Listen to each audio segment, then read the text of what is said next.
চায়নার এই লোকটা একটা পাখির বাসা তৈরি করে, আর সেই পাখির বাসায় সে বসবাস করে।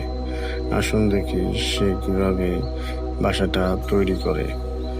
দেখুন কি তার দক্ষ।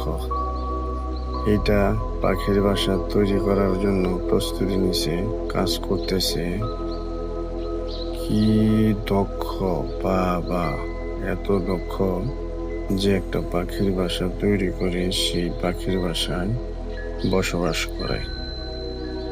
দেখুন কিভাবে কাজ করছে, কি চমৎকার করে পাখির বাসাটা তৈরি করে, এবং সেই বাসায় আবার সে নিজেও বসবাস করে।